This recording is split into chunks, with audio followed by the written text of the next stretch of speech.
Ẹgbọ́n náà ẹ̀yin obìnrin, ǹjẹ́ kẹ́kọ̀ọ́ lára Olajumoke ọmọ oníbúrẹ́dì? Mo rí táwọn èèyàn ti ń sọ̀rọ̀ nípa interview ẹ̀ yẹn.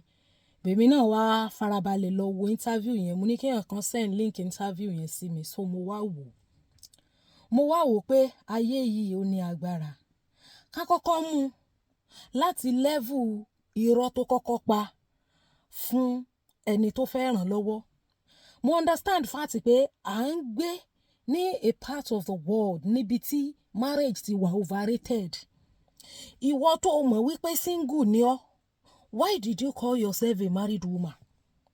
Tẹ́ bá wo interview yẹn pẹ̀lú bó ṣe ń sunkún yẹn, ó ní tóun bá mọ̀ ni òun ò bá ti sọ pé òun ò lọ́kọ.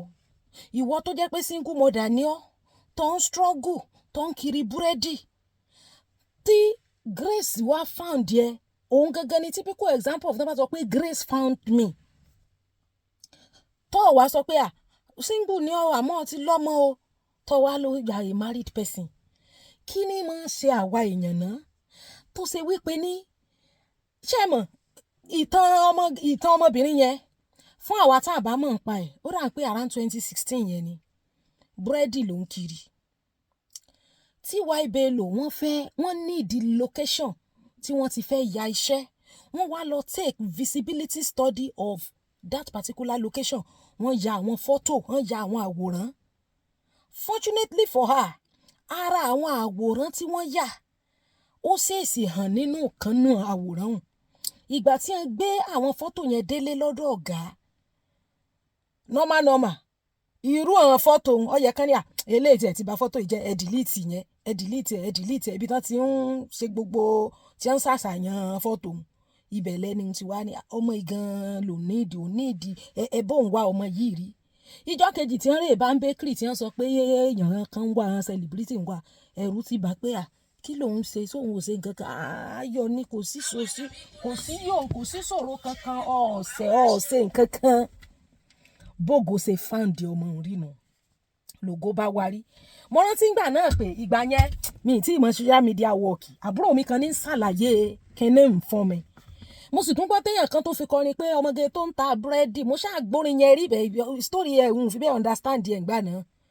That was how Jumoke became star. Ṣé rí ọ̀rọ̀ yín ká mi lára bóyá nítorí pé ọmọ ìjó ló kọ mi ni, torí ọ̀pọ̀lọpọ̀ ọmọ pé JMK ti ń bẹ lẹ́yìn ó kọ mi gan.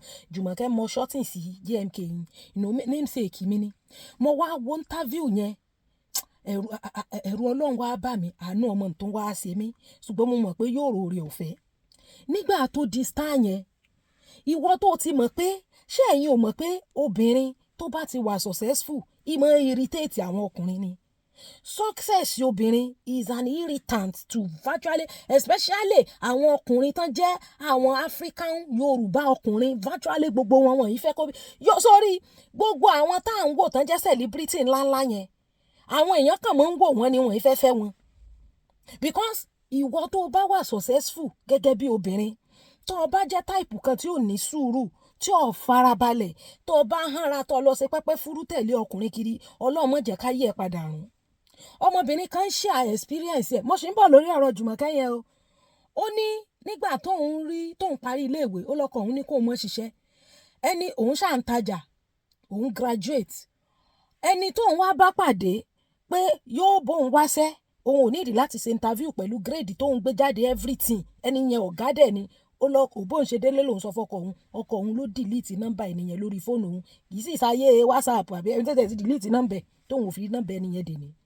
Ẹni tí ò bá mọ̀ kó lọ rèé mọ̀. Ìwọ tó bá jí obìnrin tọ́lọ́run ràn ẹ́ lọ́wọ́ tó gbé ẹ ní ọwọ́ sí òkè, tó ò bá farabalẹ̀ lórí ọ̀rọ̀ ọkùnrin, á báyé career ẹ jẹ́, á báyé iṣẹ́ ẹ jẹ́, kò dẹ̀ tún ní fẹ́ ẹ náà. Ọ wà ta lùsì ọ̀nà méjì, òfò ń lé òfò àlejò ní ọ̀jẹ̀. Sẹ́ẹ̀rí nígbà míì misplaced priority ni máa kó bẹ́ẹ̀ lómi. Nígbà tá a dá wà, èmi ò mọ reason tó fi jẹ́ pé this part of the world a rí the advantages and beauty of singleness. Tí èèyàn bá dá wà, ó lè rí núrò, ó lè rí wékà, ó lè rí ṣẹ́ṣe, ó lè hustle up and down.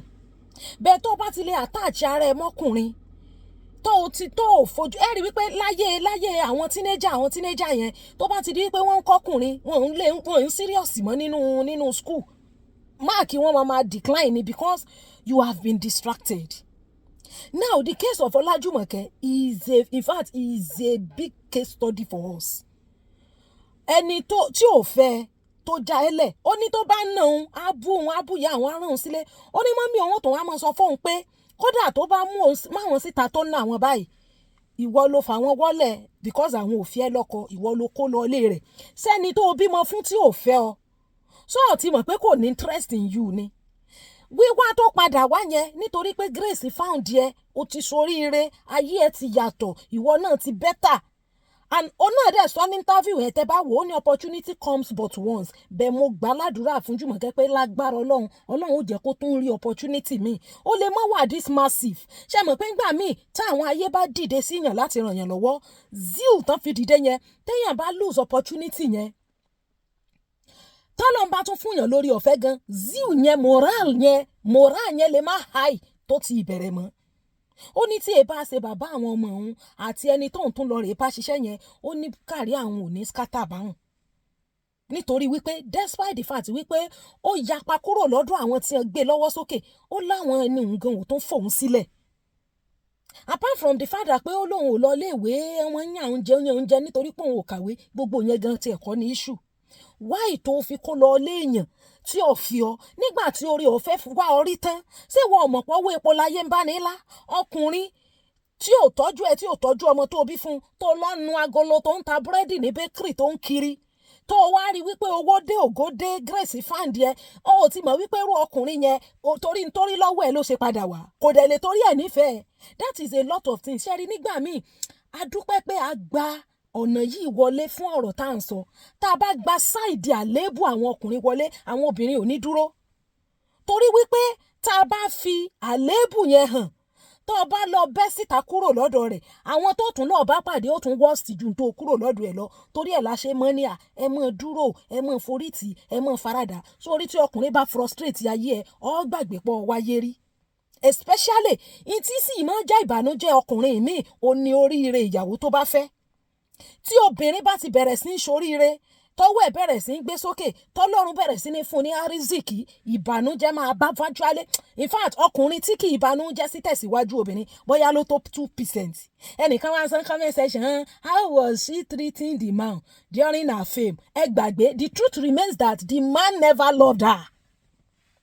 The man never loved her because single mother ni kò fẹ́. Òun ló feel pé bóyá tóun bá package ara òun tóun pera òun ní married woman, wọ́n lè fojú re wo òun. You see, personality èèyàn lèèyàn máa ń wá. You face your career first. Assuming you are a married woman, there is no problem. Ẹni ó bá purọ́ fún lọ́ọ̀yà rẹ̀, ẹ̀wọ̀n ni ó kù sí. Nígbà tó déwájú àwọn olóore rẹ̀, tó wá lọ́ọ̀rẹ́ ń pera rẹ̀ ní pé o ti marry nígbà tó mọ̀ pé sisi ni ọ́. Why did you do that in the first place? You see, wọ́n ń fagídí le kó tí ò le. Ọkùnrin tí ò bá ti nífẹ̀ẹ́, tí ò fẹ́ràn personality ẹ, no matter what you become, he will still not like you. Àwọn ọkùnrin míì wà tó ṣe pé ó lè fẹ́ràn ẹ díẹ̀ nítorí wípé ó rí pé prostate tó wà yẹn ló fi fẹ́ràn ẹ. Nígbà tó bá ti rí pé ayé ẹ ti ń gòkè, Ọlọ́run ti ń ṣàánú rẹ, Ọlọ́run ti ń dé gbìyànjú ẹ ládé, Ọlọ́run ti ń amplify gbogbo effort tiẹ̀ náà, ìbànújẹ́ kàn déédéé bá ní automatically. There are men like that, wọ́n dẹ̀ pọ̀, they are in their majority. Àwọn ọkùnrin tí wọ́n máa ń fẹ́ oríire obìnrin, they are in their minority. That is the reason why nígbà míì ṣe rí nǹkan téèyàn bá ti tùjọ nígbà téèyàn ò tí ì ní distraction kankan, ìmọ̀ last ìmọ̀ pẹ́ lọ́wọ́ èèyàn ni mo ṣe máa ń sọ fún àwọn èèyàn pé purpose first. First of all, discover your purpose. Iṣẹ́ tó ti ń ṣe, ògo tọ́lọ́run ti jẹ́ kó bú jáde láyé ẹ, kí anybody tiẹ̀ tó rìn gbàràgbàrà dọ́dọ̀ ẹ, ó tó ṣòro kó tó ní òfin tó ń ṣe lẹ̀. Àwọn ọkùnrin alálùbáríkà, àwọn obìnrin alálùbáríkà ni wọ́n máa ń tẹ̀lé. Ìwọ tó bá mọ̀ pé o ní ògo, Ọlọ́run sì ṣàánú rẹ, Ọlọ́run kẹ́ ọ, kódà kó ti ṣàṣìṣe. Ṣé rí nígbà míì àwọn nǹkan kan wà tí àwọn èèyàn máa ń ṣe é sí wa, tí wọ́n rò wípé àwọn fi tàbùkù wa, àwọn fi fìyà jẹ wá, tí Ọlọ́run ó sì mú ògo jáde láti ibẹ̀. Àìfẹ́ ọkùnrin yẹn ń gbà yẹn, it could be a suffering for her, bẹ́ẹ̀ nínú suffering yẹn ni Ọlọ́run ti mú ògo jáde fún òun. Ló fa yọ̀fọ̀ tó lọ purọ́ pé òun ti lọ́kọ tí ó dẹ̀ mọ̀ pé òun ò lọ́kọ. Because nígbà míì singleness yẹn gbà míì is what God will use to do what? To bring out your glory and your fame. But àwa la máa ń fẹ́ lo packaging, a máa ń fẹ́ lo paparazzi, a máa ń fẹ́ title yẹn. ó jẹ lòmíì lógún ju career rẹ̀ lọ. Let me tell you, nǹkan tí a lè live without ó ní àwọn fundamental needs of life: food, clothing and shelter. À ń níyàwó à ń lọ́kọ secondary ni. The stage of self-actualization. Nígbà tó bá jókòó tán ló nàsẹ̀, tó ò bá ní any source of income, tó ò rówó ra pátá, tó ò rówó ra kọ́mú, tó bá yẹ ọkùnrin á fi gbígbá ẹ lórí. 1/1,000,000 ní ọkùnrin tí máa ń support success obìnrin. Ó gbúdọ̀ jẹ́ ọkùnrin tó náà ti attain, tó ṣe pé kò sí level tó fẹ́ attain in life tó máa jọ́ lójú because òun gan ti ṣoríire. Àwọn ìyá tí Ọlọ́run kẹ́, ẹ lọ wo àwọn ọkọ tí wọ́n fẹ́, àwọn ọkọ alálùbáríkà náà fẹ́, tá à ń gbóhùn wọn dè ní. Tá bá lọ fẹ́ rífràfù kan, sórí tí Ọlọ́run bá fún ọ ní 10 gẹ́gẹ́ bí obìnrin, má lọ rèé jókòó ti ẹni tó ní 5 àbí tí ò ní kankan. Wá èèyàn tó ní 10 ní sùúrù di ẹni tó ní 20 gan, tó ju èyí tó ní lọ. If not, tó bá lọ fẹ́ni tó lòsí ẹ, bó o bá gbéraga gan á lọ gbéraga, bó o bá jókòó á lọ gbéraga, bó o bá dákẹ́ á lọ gbéraga, bó o bá wúkọ́ á lọ gbéraga. Kò sí ní tó lè ṣe nínú ilé tí ó dá lójú rẹ̀. Onírú tí Ọlájùmọ̀kẹ́ ọmọ oníbúrẹ́dì, nígbà tí Grace find ẹ tó dẹ̀ ti mọ̀ pé single ni ọ́, why did you call yourself a married woman? Kí lè tó pera rẹ ní tó jẹ́? Nígbà bá wo interview yẹn nígbà tó ń sunkún nú ẹ̀, ó ní regret tó ń ní nìyẹn pé kó mọ̀ kóun ti sọ pé òun ò lọ́kọ, because tó bá lóun ò lọ́kọ kò purọ́ náà, ṣe bí single mother ni. Àwọn oore kan wà tó ṣe pé ó rọrùn láti fún single ju married lọ. Nígbà tí wọ́n ní wọ́n fẹ́ lọ seek consent ọkọ ẹ̀, of course tó bá ti jẹ́ pé single, tó bá sọ fún pé single lòun, wọ́n ní ṣẹ̀ṣẹ̀ seek consent ẹni tó fún ẹ lóyún tó sá lọ tí òun sọkọ rẹ̀ sẹ́ni tí wọn ò dáná rẹ̀, tí wọn ò má pò láàsù délé wọn, só lè pera rẹ̀ ní married woman. All these things are things we need to learn. Why ta overrate marriage in this part of the world? Ní respect ẹ̀, who respect help? Bẹ́ẹ̀ yàn bá marry gan tó jẹ́ married woman tó ń tójú bọlé tó ń dá sí ti ọkàn, igbó ni wọn ò ní disrespect yẹ. Tó o bá sì jẹ́ single tó fọwọ́ síbi tọ́wọ́ gbé tó kọjá yẹ, àpọ́nlé ọ̀wọ́ rí níbi tó bá jókòó sí. Nígbà tán ṣèṣì yá mọ́ fọ́tò, ṣé ọkùnrin kan wà lẹ́gbẹ̀ẹ́ ń gbà yẹn ni? Ṣé bóun àti gbá búrẹ́dì rẹ̀ tó gbé sórí náà ni wọ́n ṣèṣì gan fọ́tò yẹn ń gbà yẹn? Nobody was there. Kẹ́ ẹ lè mọ̀ pé Ọlọ́run mọ̀ taari ògo yẹn sí ọmọ yẹn ni. Olówó adífá fún àwọn ẹ̀kọ́ tá à ń kọ́ látara rẹ̀. Àkọ́kọ́ ni wípé ìgbéyàwó kọ́ ní múyàn sóríire. Success is unisex. Success is unisex and success is individual. Is individualistic. Tó o bá tiẹ̀ ní potential gan, tó o ti mọ actualize àwọn potential yẹn, nígbà tó o bá ti discover purpose yẹn, the discovering of your purpose will determine the kind of person you will journey with for the fulfillment of that purpose. Bẹ̀tán ọmọ bá ti lajú nísìn, ẹ̀ràn ọmọ teenager, ọmọ 18, 19, 17, 16, 20, 21, ọmọ young adult, gbogbo wọn báyìí wọ́n ń tẹ̀ lọ́kùnrin ṣoṣooṣo kiri ni. Tó bá báyé career ẹ̀ jẹ́, kò tún ní fi ọ, yóò tún já ojú sí sọ́lọ́pọ́n ni. Nítorí wípé ní wisdom is profitable to direct. Nígbà míì èèyàn máa ń rètí career èèyàn, iṣẹ́ èèyàn, source of livelihood èèyàn above friendship àbí relationship. Any ship tó bá enter, either friendship, relationship, courtship, ship yẹn tí ò bá ti direct ẹ lọ síbi ìmúṣẹ ògo ìlérí Ọlọ́run fáyé rẹ̀, 0 ni. Unfortunately, àwọn tó ló fẹ́ please tó fi drop tó ń ṣe yìí, they will still not be pleased because human being is unsatiable. Tó bá gbé gbogbo ògo ayé ẹ tó fi sin ẹnìkan, tó lórórẹ, tó gbóhùn rẹ, tó ṣe nǹkan kan, tó wúlò fún rẹ, tó wúlò fẹ́ bí, ẹni tó torí ẹ̀ dàǹbarú ayé ẹ̀hún kò ní kó torí ẹ̀ nífẹ̀ẹ́ tí ó bá ní nífẹ̀ẹ́ rẹ̀. Gbogbo tí wọ́n dìtẹ̀ ńgbà náà, tí wọ́n dìde ọ̀tẹ̀, tí wọ́n pe meeting léra wọn lórí láìsèmí ńgbà náà. Assuming wípé mo listening sí nǹkan tí wọ́n ń sọ ni, many of them ti bẹ̀rẹ̀ content creation nísìn. Tí n bá listening tí mo fi tí mò ń ṣe lẹ̀, majority wọn náà ẹ̀mí ìkórìíra ń sì máa wà nínú wọn. Wọ́n lè torí ẹ̀ nífẹ̀ẹ́ èèyàn. Ni mo ti sọ pé nígbà tá a bá ṣàwárí Ọlọ́run fúnra wa, á ṣàwárí ibi tí Ọlọ́run ti fẹ́ lò wá. Unfortunately, kì í kúkú ṣe pé akánimọ́dì ìbàjẹ́ rí, wọ́n la kéré ni. Ṣé mi fúnra mi gan mọ̀ pé mo kéré? Ṣé mi fúnra mi gan mọ̀ pé ọmọdé ni mí? Àmọ́ Ọlọ́run ìfọjọ́ orí pínṣẹ́. Tọ́lọ́run bá mọ́ fọjọ́ orí pínṣẹ́ ni, kò ní fi Eliabu kalẹ̀ lẹ̀ kọ́ lọ rè mú Dáfídì. Ebi Eliabu ṣe bóun sì ní àkọ́bí tó sì ga gbọ̀ngbọ̀nà. Nígbà tí Samuel gan rí, ó ti fẹ́ anoint ẹ̀, Ọlọ́run ní no, have rejected him. Bó ṣe jẹ́ nìyẹn, Ọlọ́run ìfọjọ́ orí pínṣẹ́. Nígbà tí ògo bá dé, bó ṣe dé sí ti Ọlájùmọ̀kẹ́ yẹn, Ọlọ́run ò sọ pé ó ń hustle, ó ń struggle, kò ní nǹkan kan, kò ṣe gbá. Grace just found her ni.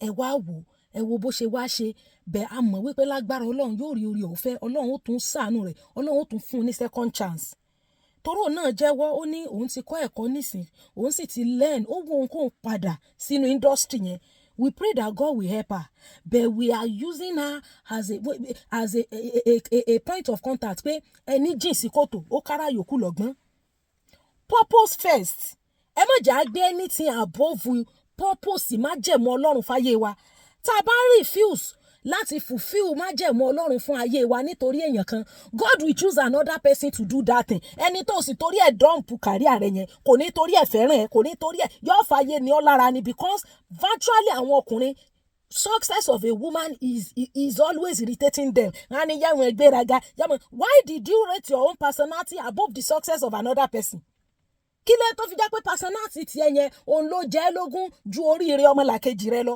àìmọye àwọn obìnrin táwọn ọkùnrin ń dà láàmú tí wọ́n ń frustrate wọn tó ṣe pé àwọn obìnrin yẹn ò ṣẹ̀wọ̀n ìtẹ̀síwájú àti ìlọsókè àwọn obìnrin yẹn nìkan ní ẹ̀ṣẹ̀ tán sẹ́yìn bẹ́ẹ̀ ni ọ̀tọ̀ sí lógo oòrùn ọ̀tọ̀ lógo òṣùpá sọ̀rọ̀ mi yá báyìí ọ̀tọ̀ lógo oòrùn ọ̀tọ̀ lógo òṣùpá gbogbo èèyàn tọ́lọ́run dá òun ló dá ògo mọ́ Ọlọ́run ò sọ wípé kí ẹnìkan ó dìgbà tẹ́nìkan bá dé kẹ́lòmíì tó ṣoríire torí ẹ̀ everyone ó ní he gives everyone grace according to the measure of faith ṣùgbọ́n nígbà tá a bá ní òye yẹn tá a gbé ìgbéyàwó àbóòfù bí Ọlọ́run gan ṣe gbé èèyàn ó tún jẹ̀bi láyé yóò tún lọ rèé jẹ̀bi lọ́run ni bẹ́ẹ̀ ni nítorí wípé nígbà téèyàn ò bá mọ ètò Ọlọ́run fáyé rẹ̀ gan you will just be gambling ní àwọn ìwà tí àwọn míì ti wù sí èèyàn sẹ́yìn nígbà tí òye rẹ̀ bá bẹ̀rẹ̀ sí í yéèyàn inú èèyàn ọmọ wa dùn pé àṣé nǹkan tí Ọlọ́run fẹ́ mú jáde nínú àwọn ọ̀rọ̀ ilé léyìí please let us learn from that girl it's so painful seeing her in that condition somebody tí Ọlọ́run kẹ́ in fact ngbà tí wọ́n máa ń sọ̀tàn ẹ̀ ngbà yẹn we don't even know that pé she is no more in the industry all those things tí o bá ń ṣègbà tó grant interview ṣe rí mo grant interview kan lọ́jọ́ kejì birthday mi that was July this year 12:30 TV ní interview yẹn so when I introduced myself ní under comment section introduction yẹn mo wá rí táwọn èèyàn ń tán bára wọn jà ní comment section àwọn commentator yẹn pé no why will she call herself like that is she bàbá kan torí ẹ̀ wá pé wá sọ pé you cannot expect somebody like this not to be patient you see wisdom is profitable to direct bí mo dẹ̀ sọ́lẹ̀ kan mo lọ́lọ́run ìfọjọ́ orí pínṣẹ́ téèyàn ọ̀bá mọ̀ nǹkan téèyàn ṣe kéèyàn farabalẹ̀ jókòó kó tutù ara dáadáa in fact yóò tún pé ọ ní tọ́ ọ̀jẹ́ gan and people will believe him. There are a lot of people bẹ́ẹ̀ tó ṣe pé wọ́n tún mẹjọ́ rò no matter how good you are nígbà tí ó bá manipulate àwọn èèyàn against ẹ èèyàn find it difficult láti believe wípé òun gan lolórí burúkú tí ó fẹ́ kọ́ ọ sóríire so nígbà míì you see let us teach people the beauty of singleness things that they can achieve as a single tó ṣe wípé when you are married you be fixed up wà fixed up ni even tó bá l'opportunity láti lọ ṣiṣẹ́ there is a friend of mine tó yẹ pé ó lóun ríṣẹ́ ní àwọn different locations bẹ́ẹ̀ báwo ló ń ṣe ibo ló ń fẹ́ káwọn ọmọ sí ṣé wọ́n jẹ́ kóun ó lọ gan there is a woman on this cyberspace and she's a very pretty woman very beautiful and ọ̀pọ̀lọpọ̀ àwọn èèyàn tí wọ́n máa ń bí léèrè wípé irú èèyàn wo ló fẹ́ òun gan mọ̀ wípé tó bá jẹ́ pé ni tóun fẹ́ yẹn kọ́ lóun fẹ́ ni kò sẹ́nì kankan tí ó gbóhùn rẹ̀ ara àwa tí ìgbésí ayé obìnrin yẹn ń blẹ́sì níye if she has gone for somebody of her age that person kò bá ti tẹ ayé ẹ̀rì kò bá ti tẹ̀rì àti ẹ̀ nímọ̀ pé ẹnìkankan wà tí ń jẹ́rú orúkọ yẹn so please ẹ má jà mọ́ rí singleness bí nǹkan bú ẹ já mọ́ make positive use of it ká dẹ̀ mọ̀ pé nígbà míì gan wà tọ́lọ́run destiny wọn pé bí wọ́n ṣe lògbésí ayé wọn lélẹ́yìí as long as tí wọn ò bá ti mọ rìnrìn àrè káàkiri so it's a very big lesson and we will not stop learning stop learning because learning starts from birth till death so I am so pained seeing her in that condition and I know that God Almighty will help her again Grace ló found there net academics kò lọ léèwé náà ní ti anything she doesn't ọlọ́mọ̀ọ́mọ̀ ṣàánú rẹ̀ ni ṣóyé wa ṣùgbọ́n a mọ̀ pé lágbára Ọlọ́run God will raise her again. And everybody have now learned pé téèyàn bá déwájú olóore èèyàn ìpurọ́ ń bẹ̀ èèyàn ìfúyẹ́ kọ́ wá ló ń tóbi kí ni tó special nínú being a married woman tó wá lọ rè purọ́ mọ́ra rẹ̀ assuming you are married no wahala you can call yourself a married woman but if you are not married why did you call yourself a married person ngbọ́ ọmọ pé single ni ọ́ that means you are not proud of yourself and this is the kind of mistake say a lot of people make it. You understand me? If you have peace, tó bá ráyọ̀ ń bẹ̀, it could be something special to you because you have found joy there. Baby, tó ti ráyọ̀, tó kàn fi ọgán, why did you lie? Lò náà fi ní tóun bá ti mọ̀ ni, kó mọ̀ pààrọ̀. Ẹ̀kọ́ ńlá ló jẹ́ fún gbogbo ènìyàn. Ẹ jọ̀ọ́ nítorí Ọlọ́run, àwọn ògo kan wà tó ṣe wípé Ọlọ́run ò dá wọn láti máa sìnrú. Kò dẹ̀ sí bọ́lọ́run ṣe kẹ́ tó ṣe humble tó bá wà lábẹ́ ọkùnrin olórí burúkú tí ò fẹ́ kóbìnrin ṣoríire tí ò fẹ́ kóbìnrin tẹ̀síwájú kò sí bó ṣe humble tó yóò sì mọ́ lọ gbéraga náà ni àwọn ọkùnrin tán bá ti wà allergic àwọn náà dẹ̀ pọ̀jù láàrin ọkùnrin percentage wọn ló pọ̀jù èèyàn gbọ́dọ̀ máa fi gbogbo ẹnu sọ ni ẹgbẹ́ ẹ̀ bá ń fi gbogbo ẹnu sọ àwọn obìnrin tí wọ́n ti láforítì tẹ́lẹ̀ wọn ò ní fẹ́ forítì nǹkan kan mọ́ ntọ́jú wọn sì lọ rí nígbà míì gan béèyàn bá ti ẹ̀jẹ̀ sisi gan tí ò má rí gan wọ́n ti ẹ̀sì sàpọ́nlé rẹ̀ ju wípé o ti lọ ibìkan wá kúrò ńbẹ̀ wọ́n fẹ́ mọ́ tó lé ọ kúrò ńbẹ̀ mentality ibi society tá à ń gbé nù kọ́lọ́hún kó ṣàánú wa gbogbo àwọn tí wọ́n experience tán wà lábẹ́ irú àwọn ọkùnrin yẹn kọ́lọ́hún kó wọlá àkókò yìí kó tú wọn sílẹ̀ Ọlájùmọ̀kẹ́ náà a gbàdúrà pé lágbára Ọlọ́run ó fún ní oore ọ̀fẹ́ mi bẹ́ẹ̀ ni nítorí pé aláàánú lọ́lọ́run God is merciful ní ìsìn báyìí ó ti mọ position bíi tí ó fọkùnrin sí nínú ìrìn àjò ayé rẹ̀ nínú kàríà rẹ̀ bẹ́ẹ̀ ni àásùn àjẹ àmú òun ló compulsory jù náà all other things is secondary bó bá bá yé ara ẹ jẹ́ tó bá yé kàríà ẹ jẹ́ nítorí ọkùnrin kan kò ní kó torí ẹ̀ nífẹ̀ẹ́ unfortunately kò sóbìnrin kan ṣoṣo tó lè claim ownership of one particular man yes he can decide to take another woman to himself sọ forí sọlẹ̀ ńgbà náà ni ní forí sọlẹ̀ àwọn ọkùnrin olóríire alálùbáríkà wọ́n wà dáadáa wọ́n pọ̀ gan ìwọ lọ ní sùúrù tó gbajúmọ̀ tó ń ṣe náà ẹni ọba ti rí pé tí mò ń ṣe rè this is what I do tí ọba tí Ọlọ́run ọmọ lọ ni ṣùgbọ́n nǹkan tó ò tí achieve tó fi lọ síbẹ̀ ó máa dí ẹ lọ́wọ́ ni a ní ọmọ lọ a máa tẹ́ẹ̀rì ni kò sí ẹni ìgbésẹ̀ tó bá gbé báyìí ó lè ní zìnà ṣàmọ̀ pàmò yẹn sọ ó ná ní gbogbo ọkùnrin ní bóun sùn ó lóun ní ìwọ òṣìṣẹ́ òun sùn òun jí òun mu tí òun ṣe fàájì kiri ni ṣé kóun náà tó jókòó sílé báwo làwọn ṣe fẹ́ tọ́jú ọmọ and it is so obvious wípé ọmọbìnrin yẹn òun ló fẹ́ ọkùnrin yẹn ò ní intention àti fẹ́ gbẹ̀ngbà tó rí pé ó ti di star owó ti dé ló ṣe wò pé kóun kúkú jókòó tì kóun náà rí tó ń jẹ lára rẹ̀ ìfẹ́ yẹn ò dẹ̀ torí ẹ̀ wà because love is natural you can't manufacture it. Àwọn obìnrin tí wọ́n jẹ́ alálùbáríkà tí wọ́n jẹ́ ẹni yìí láwùjọ tí Ọlọ́run kẹ́ tí Ọlọ́run gbé lọ́wọ́ sókè tó ṣe wípé wọ́n lọ rèé fi ọkùnrin bú tó ṣe wípé success obìnrin yẹn ń jẹ́ ìnira fún àwọn ọkùnrin yẹn Ọlọ́run ó tú gbogbo wọn lẹ̀ unfortunately bá ọba kú ọ̀nbẹ kò ní kó rí èrè ọmọ tẹ̀síwájú kò ní ọmọ rẹ̀ èèyàn míì fi ọ but priority tẹ́lòmíì ti prioritize yẹn is a problem obìnrin mi ò lè dágbé some people cannot live they can't take decision alone wọ́n ti so much attach ara wọn mọ́kùnrin to the extent pé they cannot live alone irú àwọn obìnrin bẹ́ẹ̀ yẹn unhealthy relationship náà máa ní because ọkùnrin yẹn á ti gbé ẹ wò á ti wo gbogbo minus and plus ayé ẹ á ti mọ̀ pé láìsí òun ò lè ṣayé á wá máa frustrate ẹ kò ní support ẹ positively kò ní fún ẹ ní àwọn idea tó máa ní positive impact lórí career ẹ nítorí wípé ó ti rí wípé láìsọkùnrin ò lè gbélé ayé ẹ̀ lórun débẹ̀ self control is a requirement for a good living téèyàn bá wà láyé yìí tí ò lè gbé ìgbé ayé rẹ̀ kó consecrate ara rẹ̀ pé at least a time will come tọ́lọ́run á ṣe tòun tó ṣe pé ìhàn kan lọ́tún ìhàn kan lósì ni is a problem àwọn obìnrin míì wà bẹ́ẹ̀ tọkùnrin á ti study ayé á ti wò wípé á tó ti mọ weakness ẹ̀ ó ti mọ strength ẹ̀ ó ti mọ everything bẹ́ẹ̀ tí wọn náà bá dúró fúnra rẹ̀ irú bó ṣe lọ pé rẹ̀ married woman yẹn ọkùnrin yẹn ó ti send signal kan sọpọlọ ẹ̀ pé yes ó pàtàkì láìsí òun despite pé ó máa ń nà despite pé kò níṣẹ́ despite pé ó máa ń stop ó máa ń block progress ayé ọmọbìnrin yẹn ṣì ń struggle láti jókòó síbẹ̀ ó ti fún un ní impression wípé you can't live without him báwo ló ṣe expect kó ṣe ọ́ dáadáa ẹni tí wàá rí o dá ìgbà tí ògo yẹn dé kò tiẹ̀ yẹ kó orí tọkùnrin yẹn rò mọ́ because kò kúkú fẹ́ ẹ̀ náà ṣé tí ìbá ṣe wípé bóyá orí àǹfààní orí ọ̀fẹ́ tó orí ṣé yóò padà wá nù láìfù ẹni kí lè táwa obìnrin tá a máa ń ṣe báyìí ná. It is well with us. Ọlọ́run ó ṣàánú wa gbogbo àwọn tó wà nírú condition yẹn God Almighty will give them God will undertake for them and see them through. Thank you guys.